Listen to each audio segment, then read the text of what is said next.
কি খেলবে না? কিন্তু দুর্ভাগ্য এদেশের মানুষের ৭১-এর ১৬ই ডিসেম্বর থেকে আজ ২০২৪-এর আগস্ট পর্যন্ত দীর্ঘ ৫৪ বছর বাংলার মানুষ অধিকার হারিয়েছে।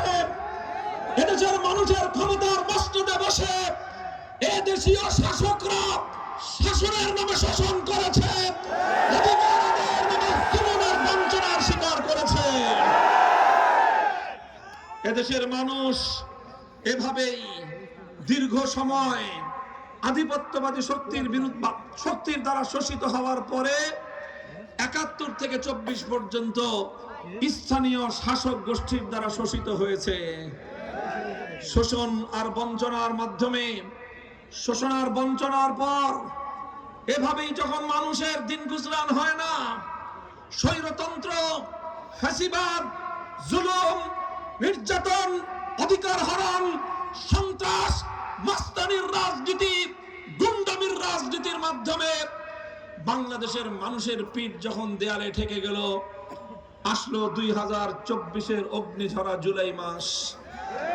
জেগে উঠলো আমার ছাত্র জনতা, স্কুল থেকে আমার সোনামণিরা বেরিয়ে আসলো রাজপথে, কলেজ থেকে আমার তরুণ প্রজন্ম বেরিয়ে আসলো রাজপথে, প্রত্যেকটি আলিয়া মাদ্রাসা, কওমি মাদ্রাসা থেকে আমাদের সোনার সন্তানেরা বেরিয়ে আসলো রাজপথে, পাবলিক প্রাইভেট ইউনিভার্সিটি থেকে বাংলার ৪ কোটি ছাত্র জনতা হাতে হাত রেখে টেকনাফ থেকে তেতুলিয়া একটি মানব ঢাল এবং প্রাচীর তৈরি করলো, যেই প্রাচীরের সামনে ৪ কোটি ছাত্র জনতার সামনে বাংলাদেশের ৫৪ বছরের শোষণতন্ত্র ধুলোয় মিশে গেল।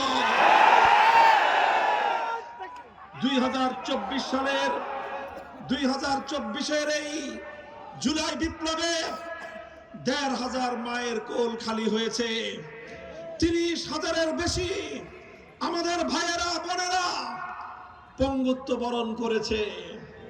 বুলেট বিদ্ধ হয়ে আজও হাসপাতালের বিছানায় তারা কাতরাচ্ছে। আজও অনেকের বুকের মধ্যে জালিমের বুলেট বিদ্ধ হয়ে আছে।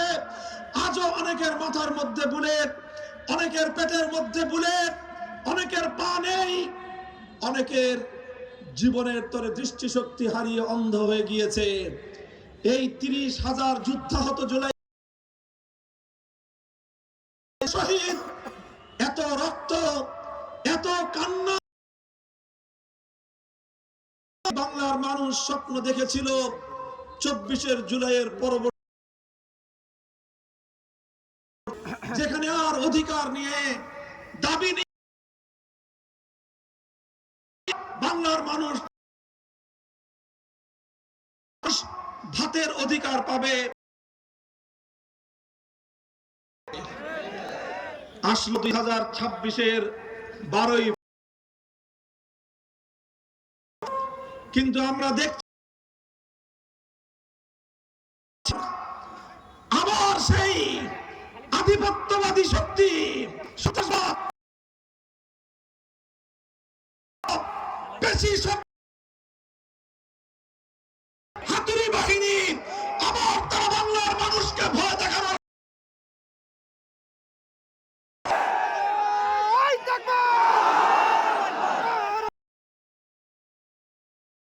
সাধারণ জনতাকে হুমকি দেয়, ধমকি দেয়, যদি অমুক মার্কায় ভোট না দাও আগামীর দিনে নাকি ঘর থেকে, যদি তোমরা ১২ই ফেব্রুয়ারির পরে নাকি আমাদেরকে আমার সালথার সাধারণ নিরীহ মানুষদেরকে হুমকি দেয়, ঘর থেকে বের হতে দেবে না।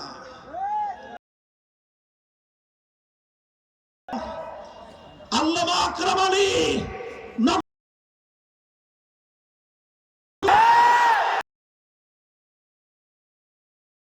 একজন কর্মী,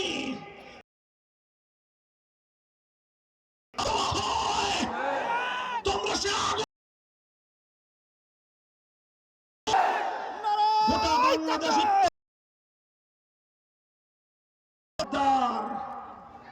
খবরদার হুঁশিয়ার করে দেয়, আমরা শান্ত শান্তিপ্রিয় থাকতে পছন্দ করি। আমরা শেষ মুহূর্ত পর্যন্ত আমরা ধৈর্য ধরতে চাই। আমরা পারস্পরিক বোঝাপড়ার রাজনীতি করি, ভ্রাতৃত্বের বন্ধন চাই। আমাদের দিকে যে তাদেরকে বুকে জড়িয়ে নিয়ে হাতে হাত রেখে দেশের জন্য আমরা বদ্ধপরিকর। সাধারণ মানুষকে আবার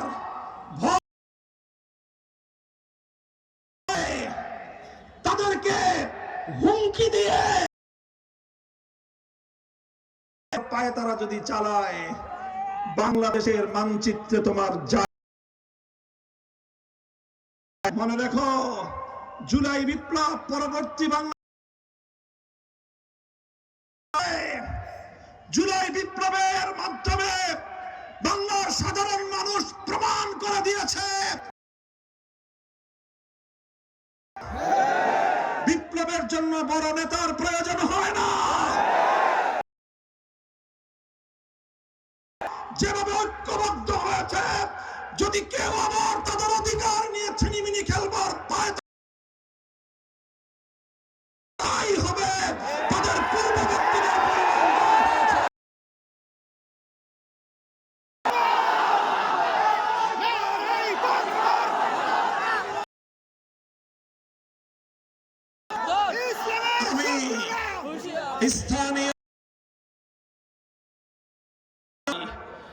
স্থানীয় প্রশাসন আল্লামা আকরাম মানুষ মনে করে দুর্বল ভেবেছেন। আল্লাহওয়ালা মানুষ, উনি বাংলাদেশের জাতীয় মুরব্বী, দেশের অন্যতম শীর্ষ আলেমে দ্বীন। দুর্বল ভাবেন আর ওনার ত্রুটি করেন, হিসাব দিতে হবে।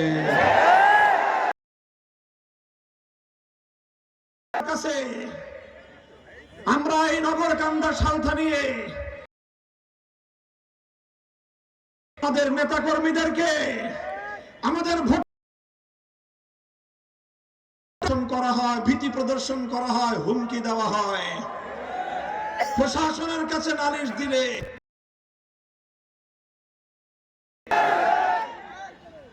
এই এমএন নিয়ে আপনারা অনেক গড়িমসি করেছেন,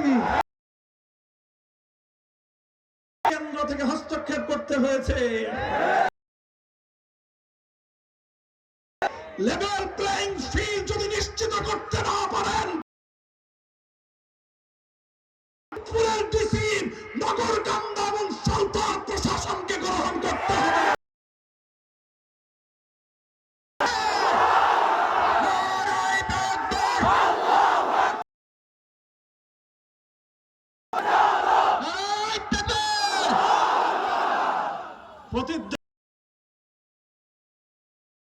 এই এলাকায় একজন মরহুম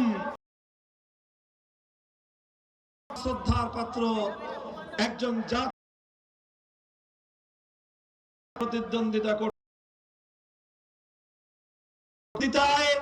প্রতিযোগিতার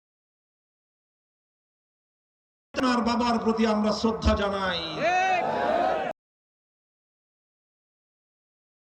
তিনি আপনার বাবার বয়সী, যদি তার প্রতি সম্মান করলেও সংসদে ঢুকতে আপনাকে অনেক হিসাব করে ঢুকতে হবে। সম্মান জানান, সম্মান পাবেন। শ্রদ্ধা জানান, প্রতি উত্তর পাবেন। শ্রদ্ধা জানায়, সহনশীলতা প্রদর্শন করতে আমরা বদ্ধপরিকর। কিন্তু কেউ যদি আমাদের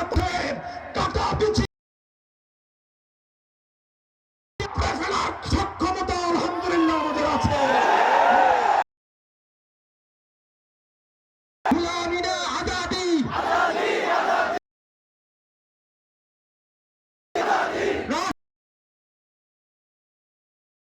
সংগ্রামী সাথী ও বন্ধুগণ, তাই আমার সর্বশেষ গঠন করেছি আজ নগরকান্দা সালথার মাটিতে ইতিহাস রচিত হওয়ার মধ্য দিয়ে প্রমাণ হয়েছে এই 11 জামাতে ইসলামী, বাংলাদেশ খেলাফত মজলিস, জাতীয় নাগরিক পার্টি এনসিপি, আন্দোলন, Nizami Islam party, AB party, LDP, Bangladesh development party, Bangladesh Jagpa, জাতীয় গণতান্ত্রিক হাতে হাত রেখেছি। এবার বাংলার মানুষের কাছে স্বাধীনতার সুফল ঘটে পৌঁছে দিয়ে আমাদের লড়াই খেলতে হবে।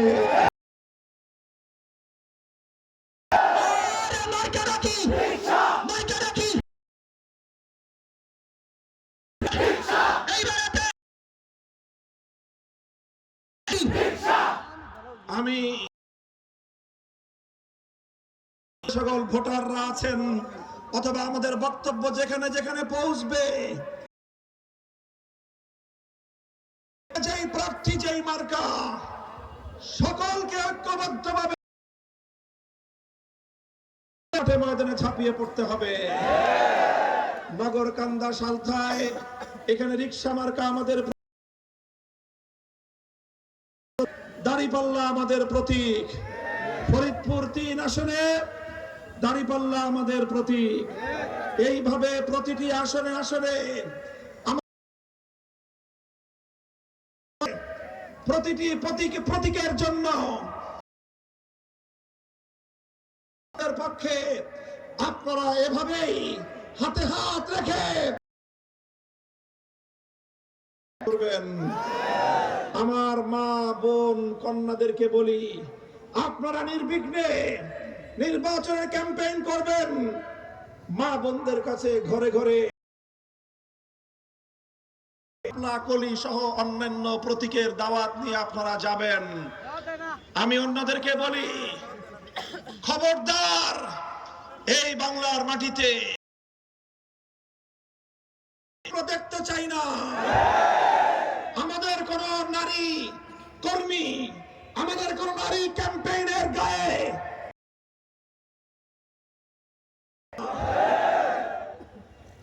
অনেকগুলো দুঃখজনক ঘটনা কিন্তু ঘটে ঠেকে গেছে। পালাবার পথ খুঁজে পাবেন। প্রিয়ভাবে আমি বলেছি, বিশেষ করে নারীদের প্রতি সর্বোচ্চ সম্মান করেই তাদের প্রতি সম্মান বজায় রাখতে হবে। এমনকি অন্যান্য দলের যে সকল নারী করে নির্বাচনের ক্যাম্পেইন করবে, আমি আমাদের জোটের নেতা কর্মীদেরকে দায়িত্ব দিব, যদি কর্মীরাও যদি নির্বাচনী কার্যক্রমে মাঠে নামে, আপনার নিরাপত্তা এবং সম্মানের প্রতি লক্ষ্য রাখবেন। খবরদার মনে যে জাতি তার মায়ের সম্মান রক্ষা করতে পারে না, সে বাঁচতে পারে না। এই বিষয়গুলো লক্ষ্য রাখবেন। বাংলাদেশ